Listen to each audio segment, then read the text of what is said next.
Good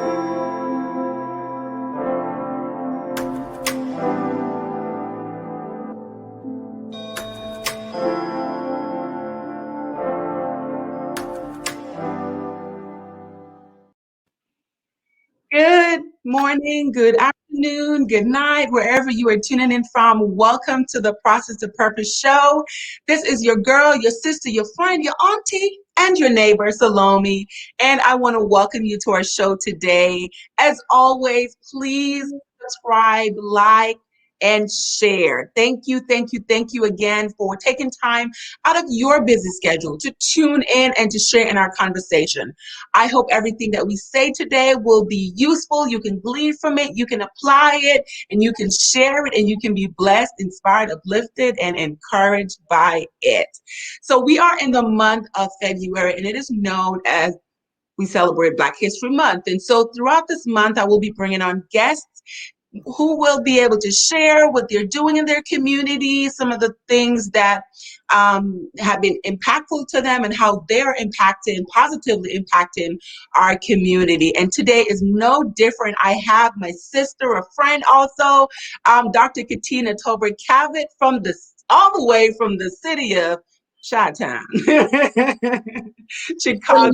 Right now, it's real windy and chilly right now in the winter. Town. Oh God! Welcome, Dr. Katina. How are you doing? Thank you for having me. I'm exceptionally well. It's cold is an understatement. How about frozen tundra?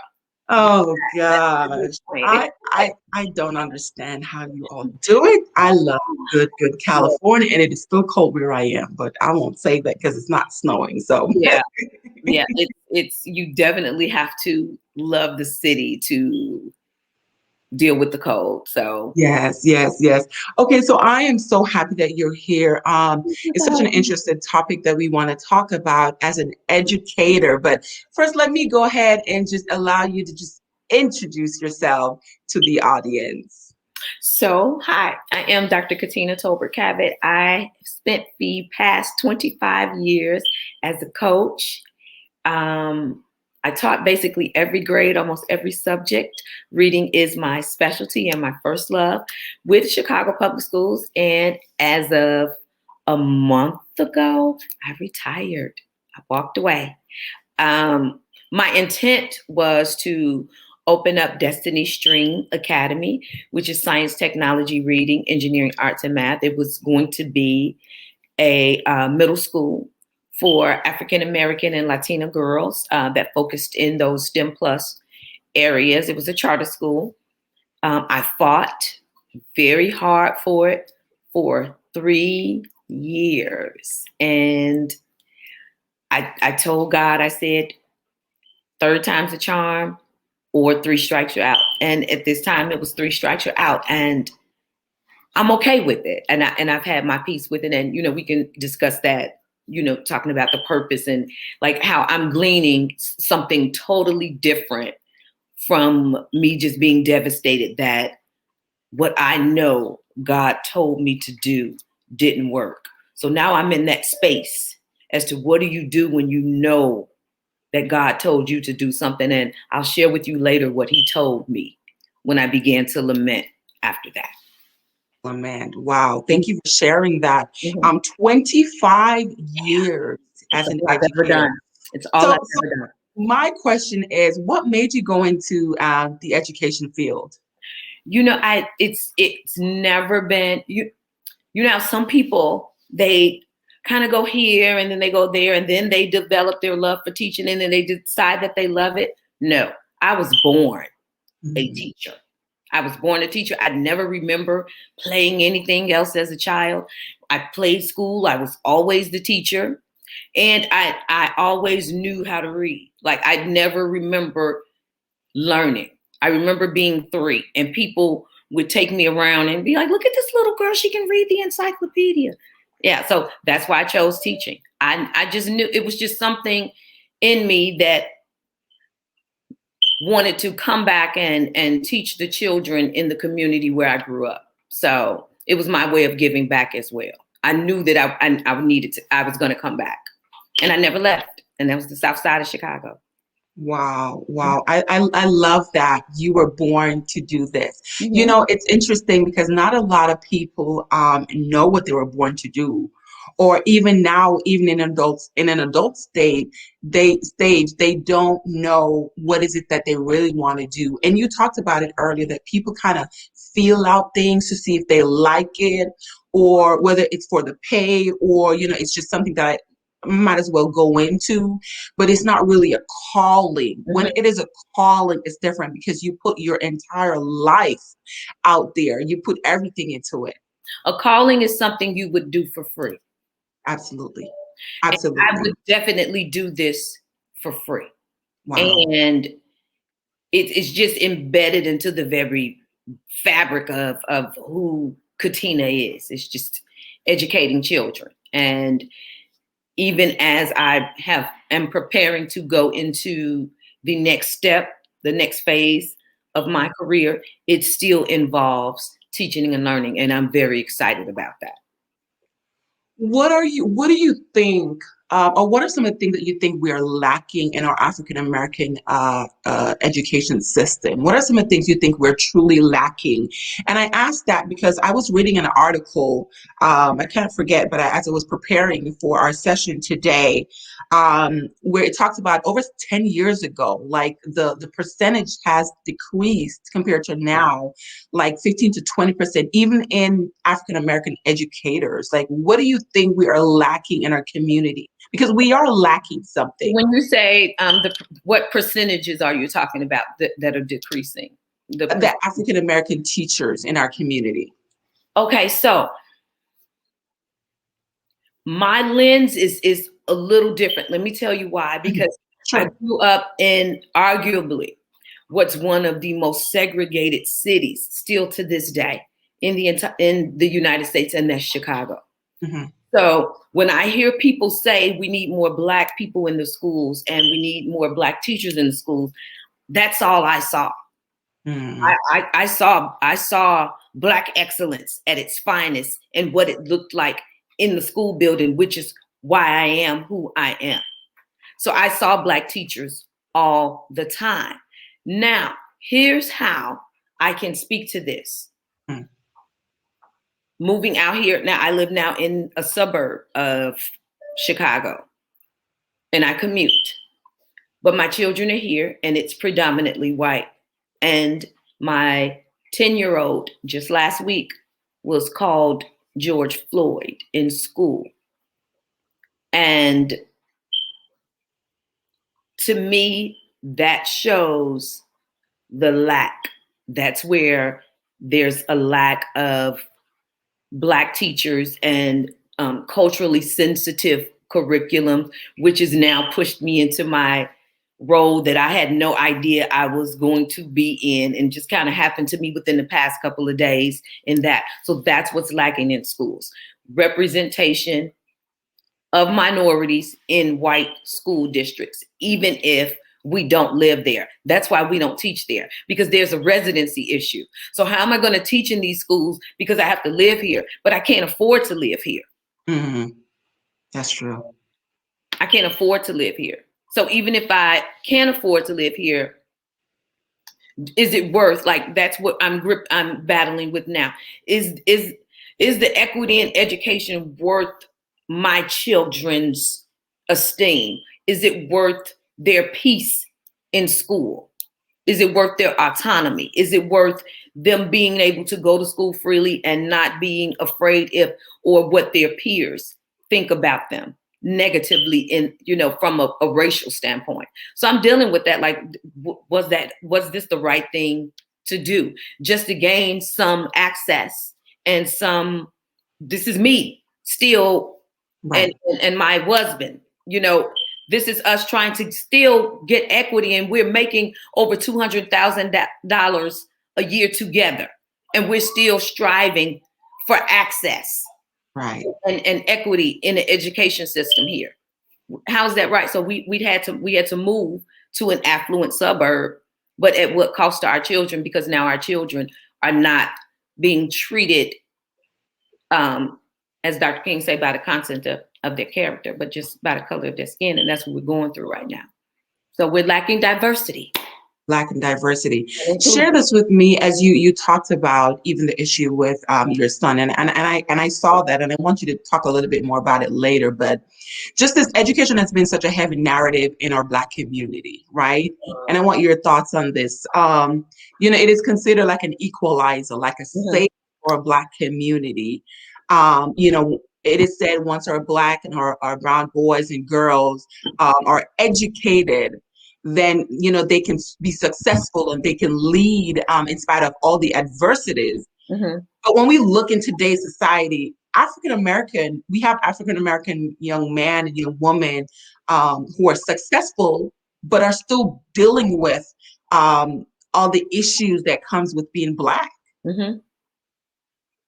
So would you say it is a savior, or is it just something that we have and now we have access to, but there's still a barrier? What are your thoughts on that? There's still a barrier, and I wouldn't say that we have access to it. It's we can see it. That's the difference. We couldn't see it at first. See, it's difference when you're denied access of something that you don't know that you're being denied access to. That's true. Right? So now the curtain is open and we're going, oh, you got that? I want that. But I'm still and they're saying, well, you can have that. It's the American way. All you have to do is this. And then when I do everything that you say that I can do, I'm still not given access to it. But I see it. So how is that fair? Not fair. That's not fair. Absolutely. Fair. So we definitely need diversity in our community, and it's Black History Month, and we're here talking about our African American community, but diversity is not only African American; it is our Asian community as well, our Hispanic community as well, and so we want to be able to see each other as equal, even though we're not treated as equal. If we really think about it, we're not. It's almost systemic in a way to where we're being trained to fight each other. We're being trained, different minority groups are being trained to fight each other instead of banding together, just for one common cause, and that's for just our basic inalienable rights as U.S. citizens. Just survive. Just come on, just our basic Bill of Rights. So those things that the Constitution guarantees me, right? But what we must remember is when the Constitution was written, it was only inclusive of white men.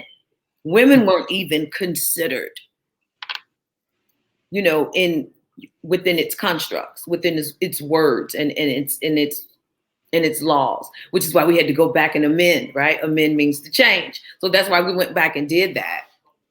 So so we're fighting you're fighting the principles of which this country were founded upon, and those principles were wrong.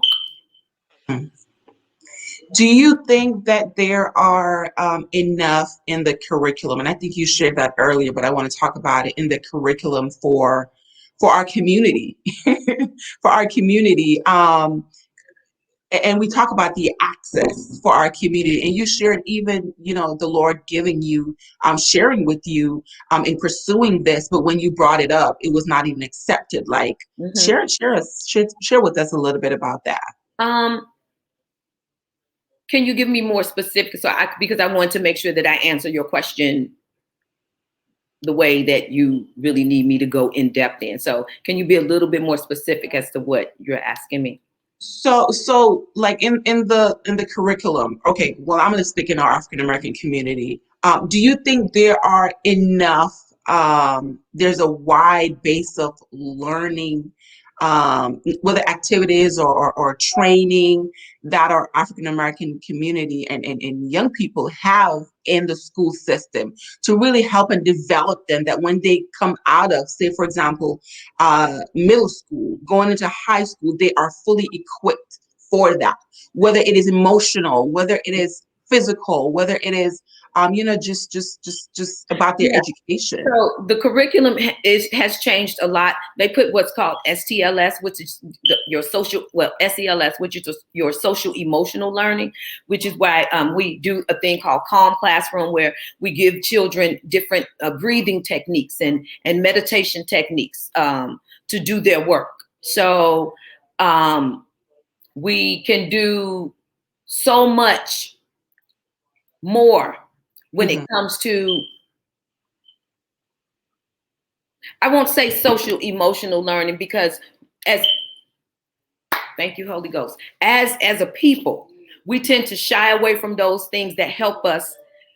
We don't talk about our emotions, right? We don't, mental health, right, is a whole taboo. So we're not used to talking about our feelings and getting it out and voicing what it is that we need to do. So this is something new that we're sharing, and we're allowing children to do. But because they are not being taught that at home, it's hard for us to do these things with them at school. And for them to understand that, okay, if they let their emotions out, it doesn't show weakness. It doesn't show that they're vulnerable. This is a safe place for you. So I think that the curriculum has done a lot, especially with e-learning, to address those social emotional learning skills in our students. So far as with content and pedagogy, I did an interview last week, right? Mm-hmm. What's going to happen is this.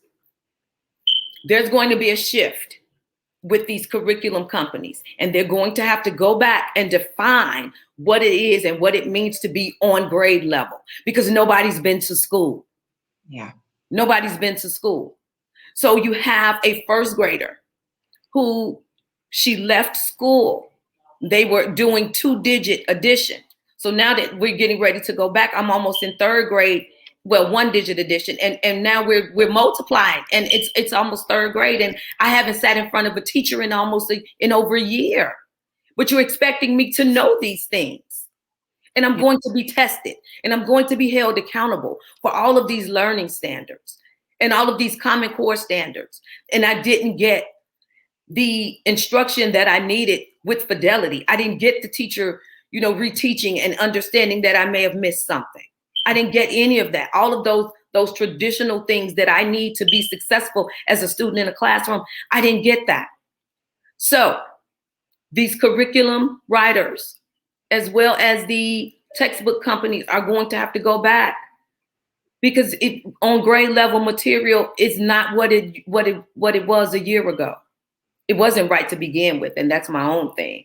But who are you measuring learning? You can't. So this is just going to have to be that exploration year. We just have to take this year and just chalk it up and just throw it out and just start over from day one. But we're going to have to look at and really examine how it is that we are assessing students and what it means to be on grade level. Because what it meant to be on grade level a year ago is not what it is right now. So the standards will have to change, as well as the basis in which we evaluate our students and what it is that they know and what they're retaining. And on top of that too, it is extremely, I know it's extremely difficult for even parents at home, because so many things have changed. And one time you would have been able to help your daughter or your son or your grandson at home with even some of the basic things, but because the curriculum, certain ways of doing things have been changed, you can't really assist them anymore. Right. And it's difficult. So even a lot of the parents at home want to help their children, and I'm like, I don't know how to do it. So imagine being that person, and my child at the time, he's special needs, he's a diverse learner, and I'm teaching. So I'm watching him, making sure that he's on task and he's doing what it is that he needs to do. All the while, I have 32 children here on Google Classroom that I'm responsible for their education. So I'm being torn, because he starts to struggle, and I can't address it right then and there because I'm in the middle of, explicit instruction with my own students.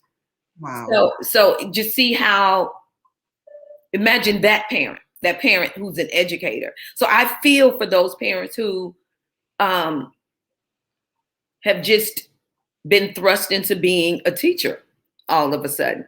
and on top of doing their own job. It's difficult. It's really, really hard. It's hard for everyone.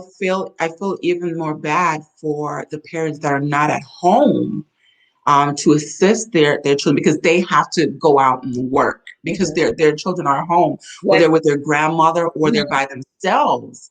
So there's no assistance, and so it's just such a trying time right now all around. And you talk about just trying things now and then going back to like going back a year. Okay, well, and we did have that system to where I did know those students whom were home alone, and we're talking about younger grades. But what we did was, and what I did was just made sure that I had my eye on that kid, and his computer screen was open at all times. So I saw the front door. So it was more of like a security thing too. Like I knew this kid is home alone. So in my head, I know that I have to watch them, you know? So you really had to be wearing different hats. Yeah. Oh yeah, absolutely. Absolutely. Absolutely. And you even watch for those different behaviors. But I will tell you this. On the flip side of that, I can't wait to see what the research is going to say about the pandemic and e-learning and how it affected our introverted children. They are excelling with this because they don't have to interact and talk to anybody. So you mean, yes, this is an introvert's dream. All I have to do is look at you on the computer screen and type my work in and type it up. I don't have to do any group work. I don't have to talk to anybody. Yes. And that's what I saw. My introverted children were doing extremely well. My extroverted children, not so much. I can definitely see that. I do have a cousin that he maintains a 4.0 GPA. Right. He's just so good. But for those who are even my son, he's so extroverted. He goes out, he has to see his friends, even in class, giggling and gaggling. And when he was there sitting and doing his work, it was so hard for him to even hear or concentrate because he didn't have his friends. Or while he was doing his schoolwork, he was still texting because he needed that contact. He needed that contact. So I definitely hear what you're saying, and I believe that for sure, that the introverts, they're excelling because this is their zone, this is their vein, this is how they do things. But it's difficult for others as well. It's difficult for others. My other question to you is,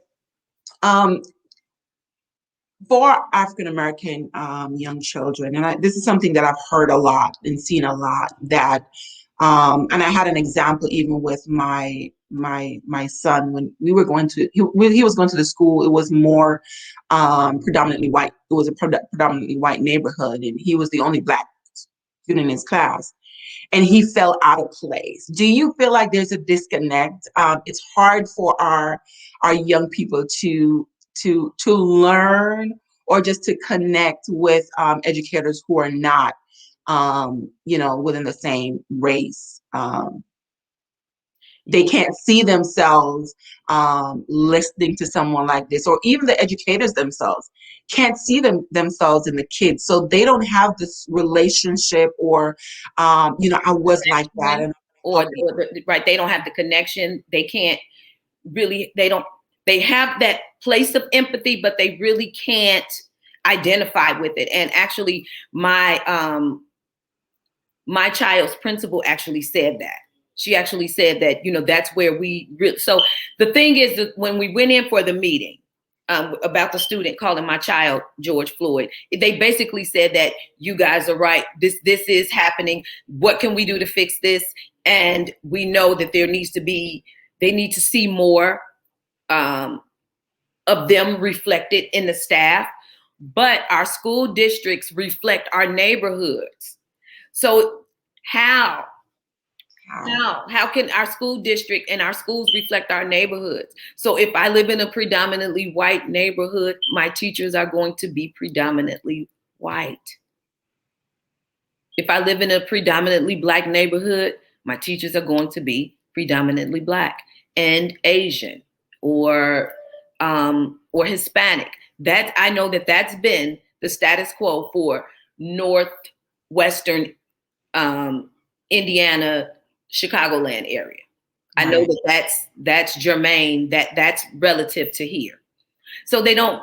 So until our neighborhoods change, our schools won't change. Until our neighborhoods are inclusive, then our schools will mirror that. But then guess what? Guess what always happens? And it happens here all the time. You get white flight.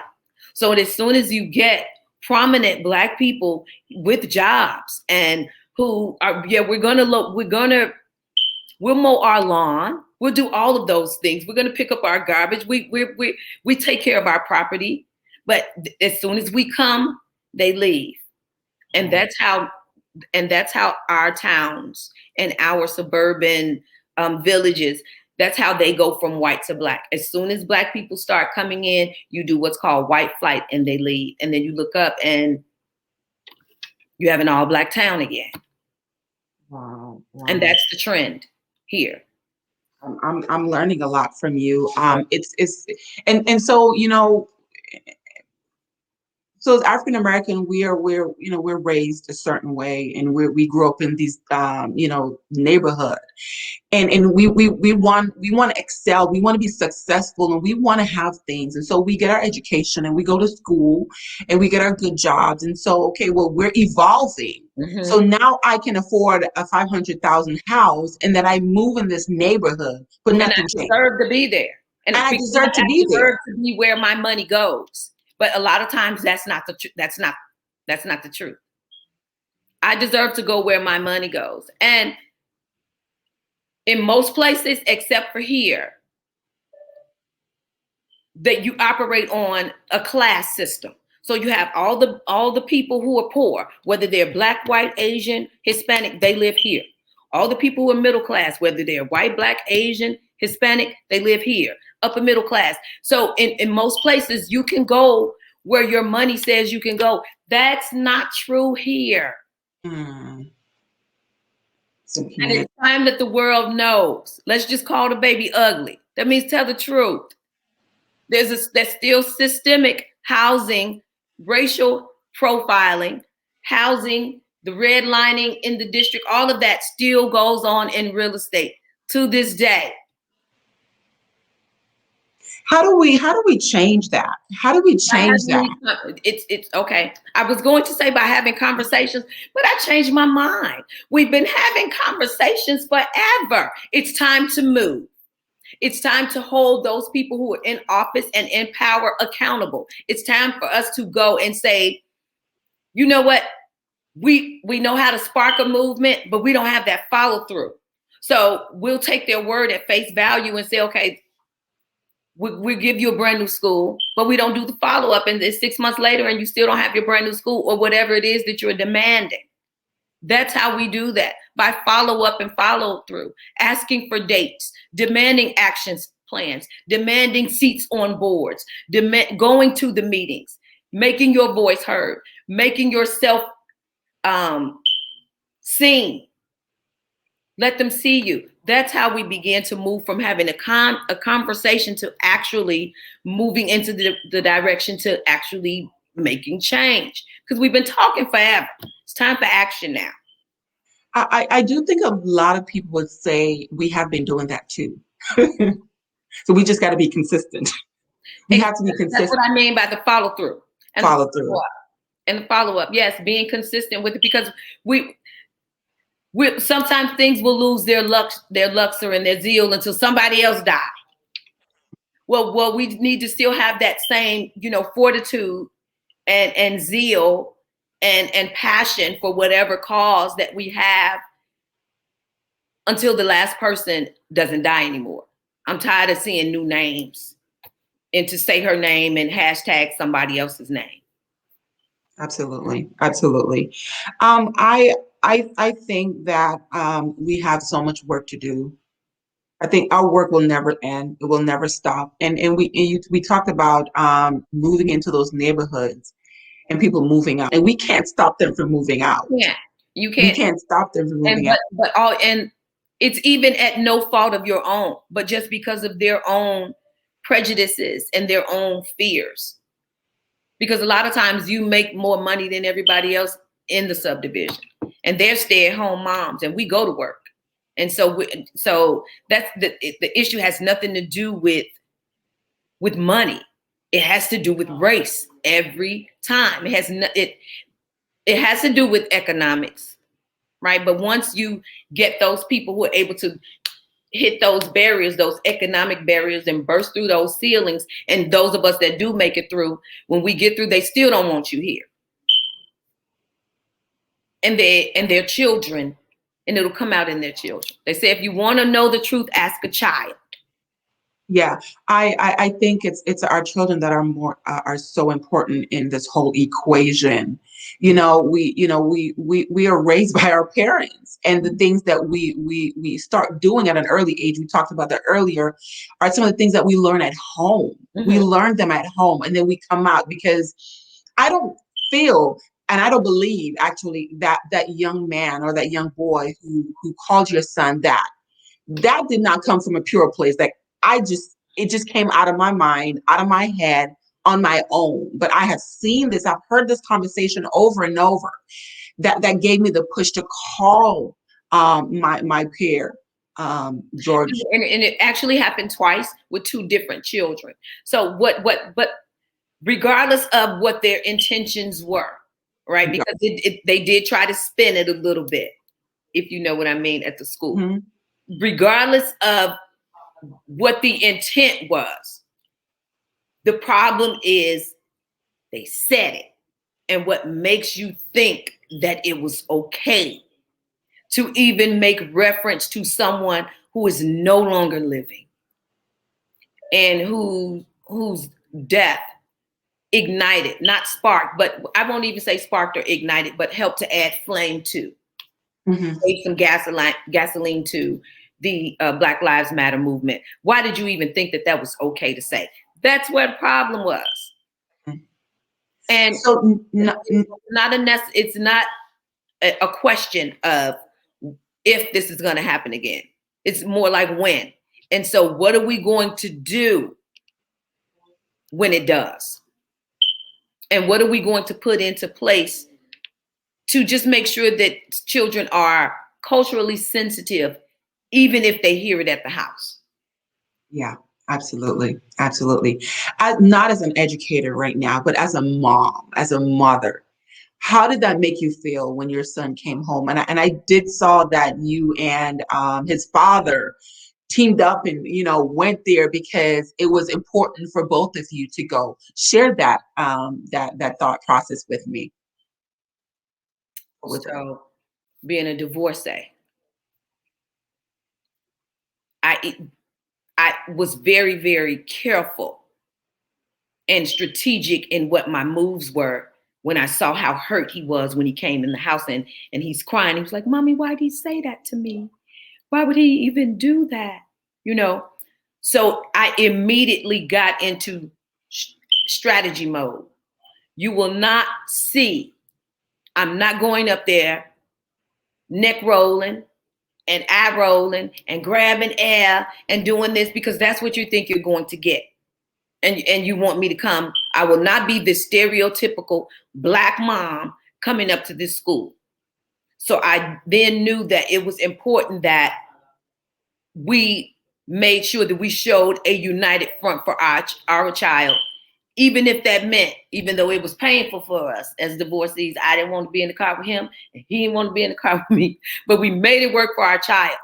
We showed a united front by even riding in together. So that just letting them see that this is what you're going to see. There's a whole daddy right here. Yes. And their attitude totally changed when I walked in with him. The power of the Black man and the Black daddy. Yeah. And he hardly said nothing, but that presence was there. So as a mom, because I didn't get called nigga until I went to Grambling State University and I was grown, I was 18. And I was like, huh. When I went away to, Grambling's in Louisiana. Yeah. It was so soon. And my heart ached because I began to, like I said, have this guilt complex. Like, what have I done? have I sacrificed? Have I sold my soul to the devil just for my children to go to a great school district and be able to ride their bikes to the 7-Eleven and not get caught in the crossfire? Was it really worth it? Was it worth me? Because I'm looking at him. Was this worth it? So now I'm empowered. And so now I've been pushed into becoming a change agent now, and I've been asked to sit on the advisory board for culture and inclusion on the school board. Look at that. Look at God. So you hurt as a parent, but I don't want any other ethnic group. It doesn't have to be Black. It could be Arabic. We have Arabic neighbors as well. I'm fighting for inclusion for everyone now. And it just empowered me because it just, I'd never seen my child hurt by what someone else said to them because of the color of his skin. And it was just a different place. And I'm still feeling some type of way about it. And it just happened a week ago. So my work is just now starting. My work is just now starting. So I'm going to be very, very transparent in my work. And I can't wait to come back and let you know the process on how it is that I'm hoping to be a change agent in this community now. You are already a change agent. I can definitely see that. So I ask you through the lens of a mom. I know you've also been in the principal's shoe in a school where that has happened. Tell me how would you react, or what would be some of the things that you would do, or how would you engage with the parents in order to make sure that, even though we'll say it's not a matter of if, when, but what are some of the things that you would put in place that you would say, okay, well, I want to assure you that we are working on this, and this, if ever at all happens again, this is the swift action that we're going to take. Well, I share with the parents who have gone through that and are saying, okay, well, it's inevitable for me and my child. Okay. So I basically would tell them this. Make sure that they're doing what it is that they're supposed to do at home by instilling. Remember, we talked about those affirmations in your book, by making sure that we're pouring into our children, and you are loved. You are a child of the Most High.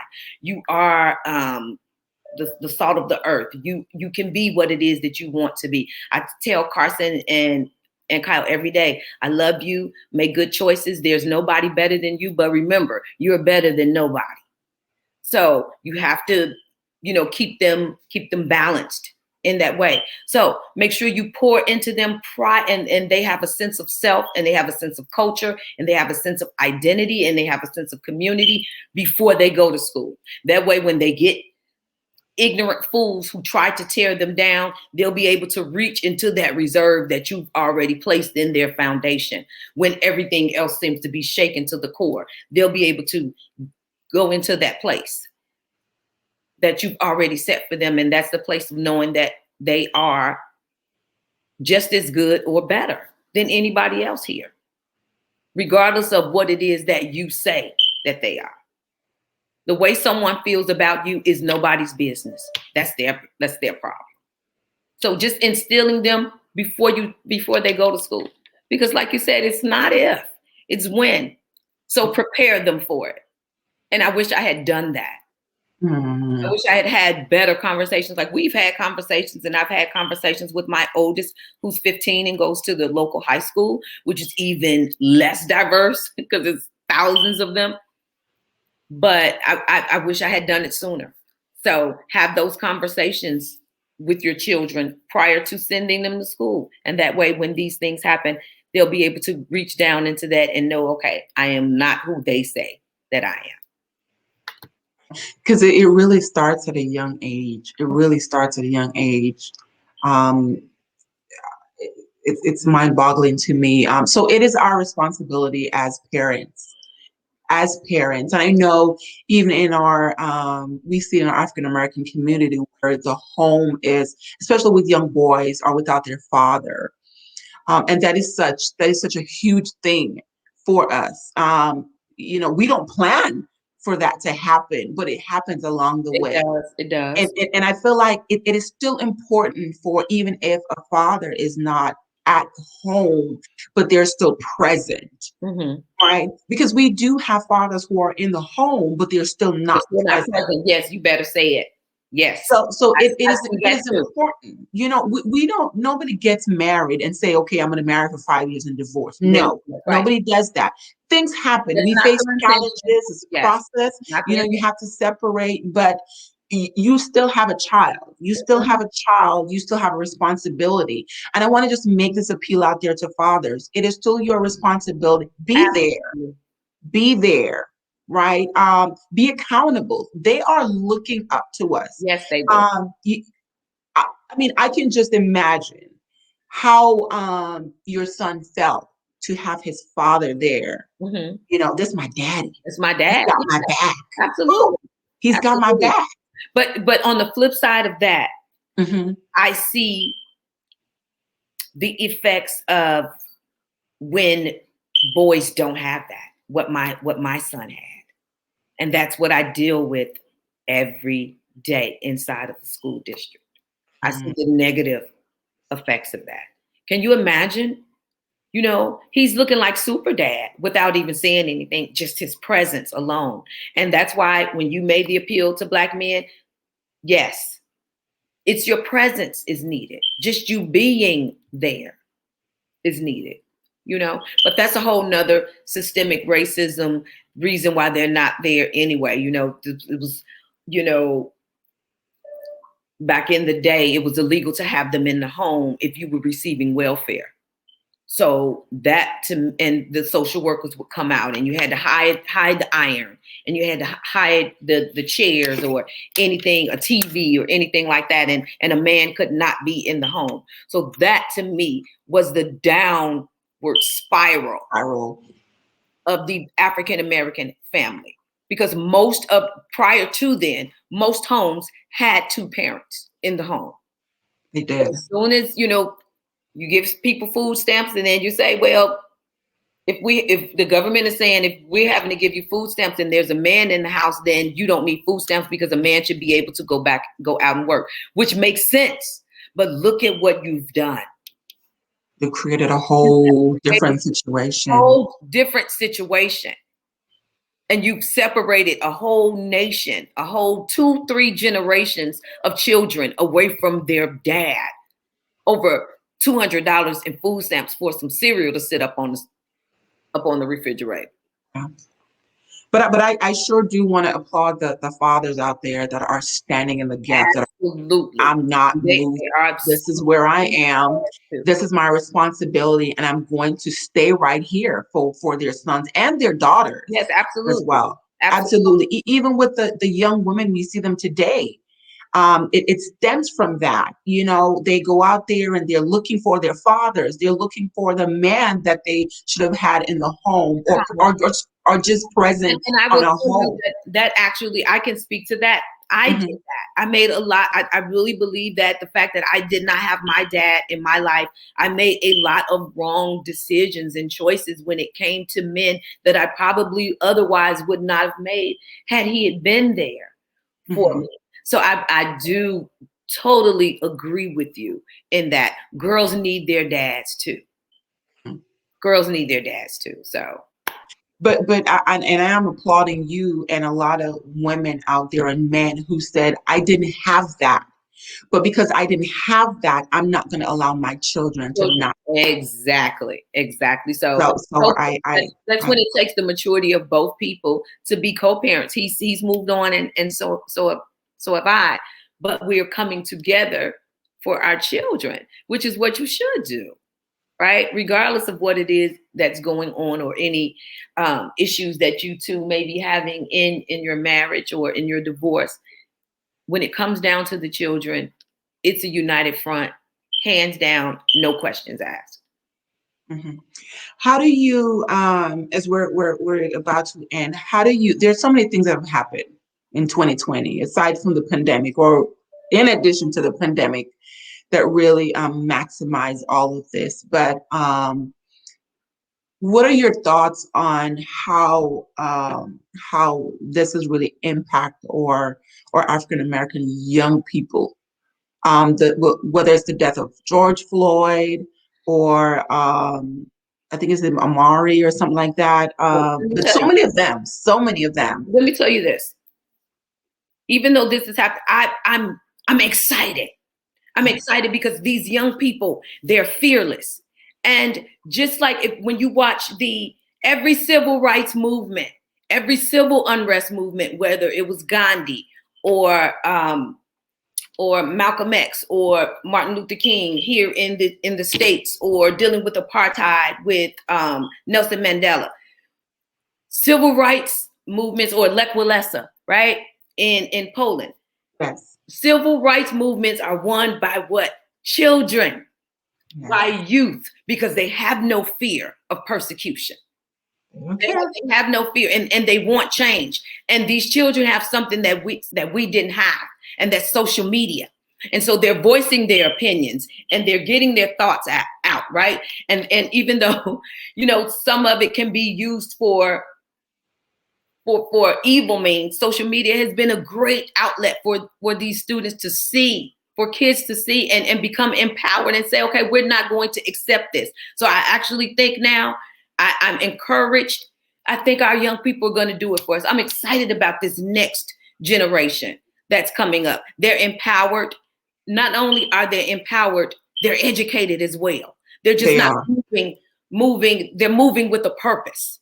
Yes. They're moving with a purpose. They're being very strategic about what it is that they do. And I love it. And they're mobilizing. Like some of them are taking up education justice reform. Some are doing racial justice reform. Some are doing gender, right? With mixed transgender identity and that movement as well. So the LGBTQ community, these young people are taking the government by the reins and they're saying, look, we're not taking any of this anymore. Absolutely. Even all the way from how we buy and trade stocks, right? Look what GameStop did with Robin Hood. Yes, let's the young people are getting involved. They're getting involved, even in Wall Street. Even in Wall Street. Yes, I'm here. Trading.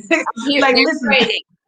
I didn't know even myself that I would be involved in. I'm checking out the market like every day. Yes, what's going up and what's going down, and I'm looking, okay, where my money is right now. Yeah, so they're intentional and they're purposeful in everything that they're doing, and they don't they're fearless, as you said. And even our generation, we're making better decisions. I was out to dinner with 3 of my best friends about 3 weeks ago, and they're all on their phone and they're looking at their portfolios. I'm like, look at us. Almost everybody from the projects, and we got portfolios, That stands a testament to how strong our people are and how resilient we are. And our life will come through our children. Yes, and we're learning even in our the different things that we're facing, and in the face of adversities, we're being educated. Yes, at the on same every time, level. On every level. You see, this little guy had to jump here. So, I know. Hello. This is Tater Chip. Oh, TC. TC? Yeah, this is Tater Chip. We call him Chip for short. You heard him rumbling, so I had to pick him up and put him in my lap. Oh my goodness. He wants to be a part of the process. That's what he wants. Part of the conversation all the time. Oh my goodness. Oh, he's adorable. I'm so excited for our conversation. I know Thank you so much for having me. This was therapeutic for me, and I can't wait to come back if I'm invited. Yes, you are invited. You're always invited. You and Karen are always invited. Thank you so much. Thank you so much. This has been amazing talking to you. Thank you. I learned so much. I was listening and I'm like, okay, well, I got to learn and read up some more. But, it's always good to have, iron sharpens iron. Yes. And I pray that our audience was able to glean and learn something from this and educate ourselves. It's so important. Read. It's okay to listen to the news, but also have a sort of discernment also. What is it that is right? Exactly. What is it that is wrong? Your belief, lining up with your belief in God also, and whatever your and go out there and do what you can. Vote, right? Vote. Get yourself educated about not only the news media on the broader spectrum, but in your community, like your globally city, as well too. and globally too, and just how this is just affecting the world globally, not just where you are. Just not where you are, you know, and racism and all that inequality. It's not only in America; it's everywhere. Everywhere. It's everywhere. You would be What surprised. I'm saying is that it just seems like wherever those places are, if there are people of color, they are the oppressed. So I'm just looking at how our world needs to change from an Anglo-global standpoint to more that's more inclusive as to what the world truly looks like around us. Absolutely, absolutely. And then just again to our parents, our mothers and our fathers that are in the home with their children, affirm your kids. Yes. Pray with them, read them, remind them. Yes. Remind them pray who they are. Yep. And who they are. And whose they are. And so it doesn't matter the color of your skin. Let them know that who you are is on the inside. And you do it daily and you are consistent with it. I know, you know, life on a whole now is, you know, just it's chaotic. Sometimes you don't have the time. Right? Yeah. But when you get the time, you sit, you speak with them, and you listen. These young people, these young children, they know. I remember when I was 3 or 4 years old, and I look at my niece right now. She knows so much. I'm like, I was out there playing in dirt. Right. I was not even reading. I wasn't doing anything. They got their little smartphones, and they can show you how to do things. As a matter of fact, my youngest Carson, he made a movie about the dog. It was like a trailer on the iPhone. Yeah. My son told me, like, why do you have an iPhone? You need to give me the iPhone and go take another phone where you can just flip. That's what they want. That's what he wants. I know, but they are smart and they want to learn, and talk to them about the truth and about things that are happening. You know, give them, whether it's bits by bits, but make sure that they are knowledgeable and you're educating them as well about the important things that are happening in our society. Because when you're not there, they're going to face these things, and so it starts in the home. It starts in the home. A child, the way that he should. Yeah, it starts in the home. Yeah, it starts in the home, in the community, in our society, global. Okay, it starts from there. I want to shout out to those teachers who stand in the gap for when it does not happen in the home. And I know I am one such teacher. So you do have those educators that know, okay, they are not getting what it is that they need. So let me pour into this child. Let me pour into this seed. And even if my little water can help make it grow and they're not getting the water that they need at home, at least they're getting some type of moisture. Yes. Regardless of where it's coming from. Yes. Hats off to the teachers as well. I know even out of their own pockets, they pay for resources. Lunch, dinner. Like, and you do it because it's a labor of love. You know, I mean, they give you a few dollars of it back, but not a lot. So when I hear you in the beginning talking about your calling, like you could do this for free. Oh yeah. That touched me because it comes with a lot. It comes with a lot. And if you can do it without free, that is truly your calling. But I pray that as you pour out, it's poured back into you double. Definitely it is. It's draining. Sometimes it can be really, really hard teaching in a place to where it's so dangerous to where you bury a student every year. And I did that for 7 years where I was at one school. Sometimes it happened twice a year. It made the news and everything. It sits on such a dangerous block. Actually was in the newspaper as one of the most dangerous blocks in the world. And the school sits there and I work there, and it's a hard place. But the people there are resilient. They love their children. They want what's best. They want what's best just like everyone else wants for their children as well. It's just that they don't have the education or the resources or even access to it, or some of them don't even know that they need it. Yeah. That makes sense. So yeah, that's where my work has been, and shouts out to those teachers who teach in those hard places, that we know that they're not getting what it is that they need at home, because I am one such teacher, and I know tens of hundreds of others of us who do that. That reminds me about this last question. Do you believe that educators are underpaid? Girl, yes. You take a vow, almost a vow of poverty doing that. And then it's bad enough we're not, because we get a pension, we're not eligible for Social Security. So when all of those social programs come, we can't get unemployment. I didn't know.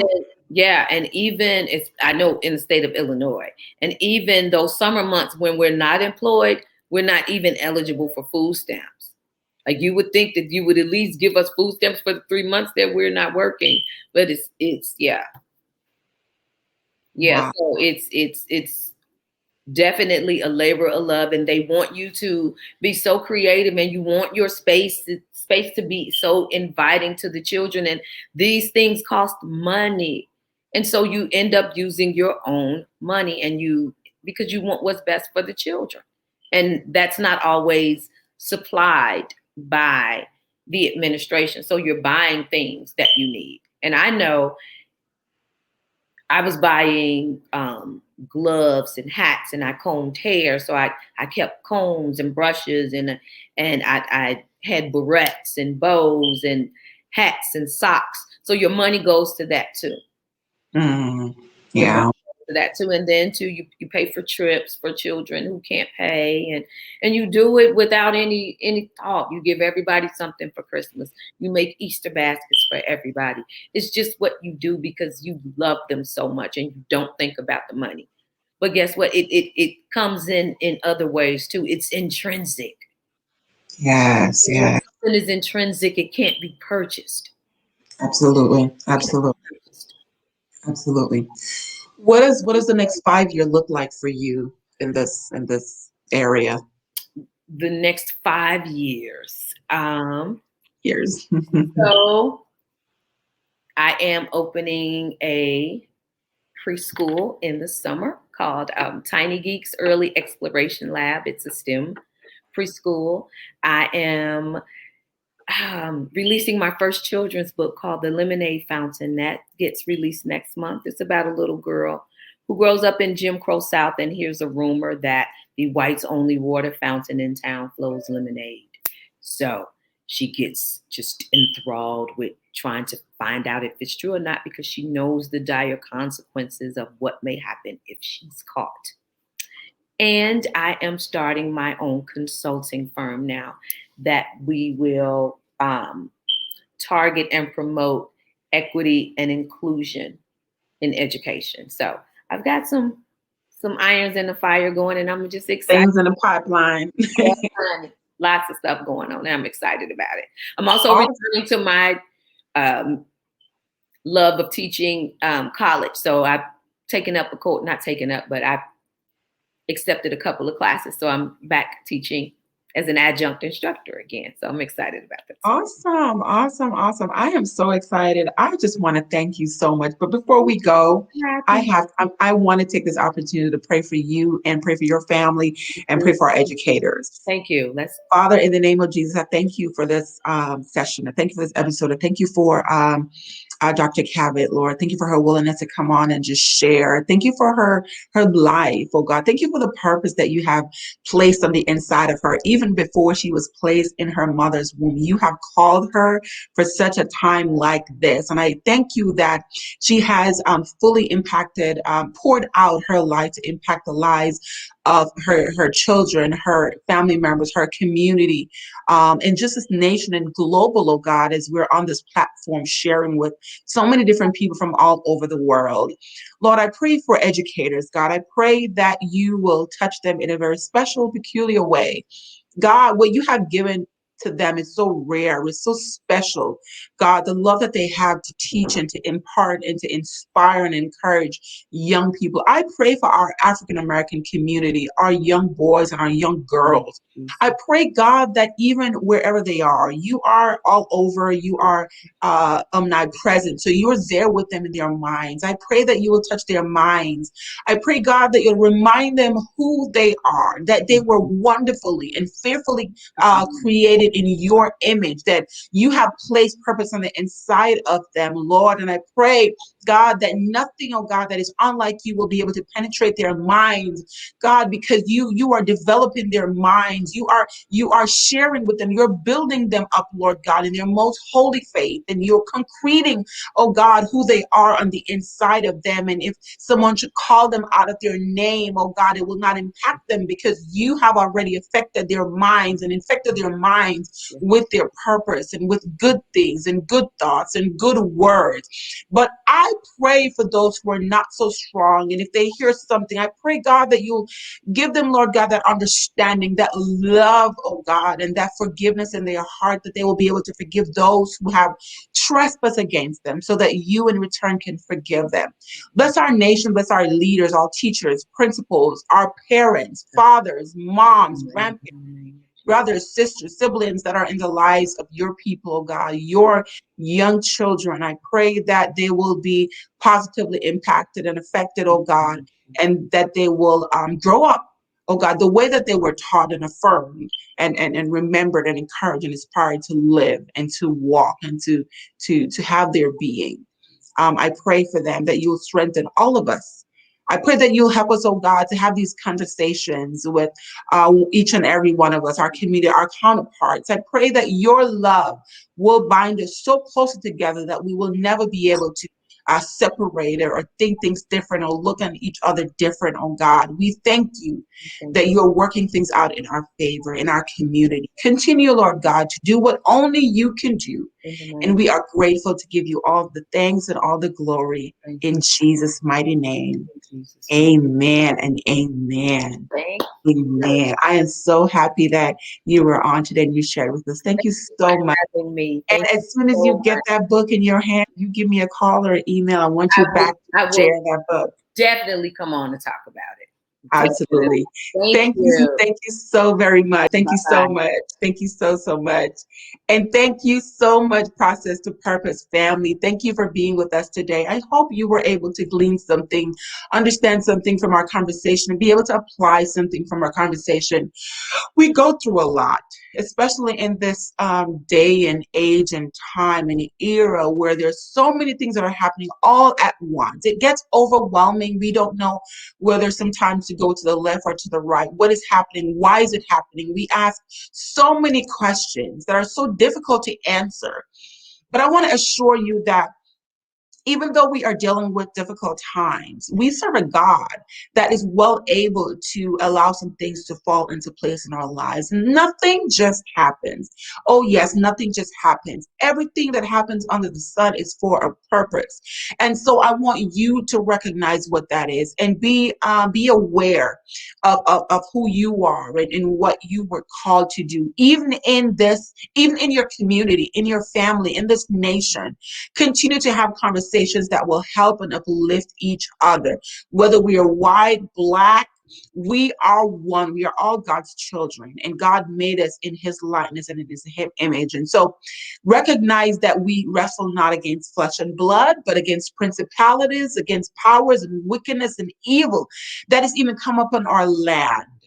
I pray that you will be blessed by this conversation. Please go ahead and subscribe, like, and share. And let's continue to have these conversations because they matter as well as you matter. Thank you so much and see you soon.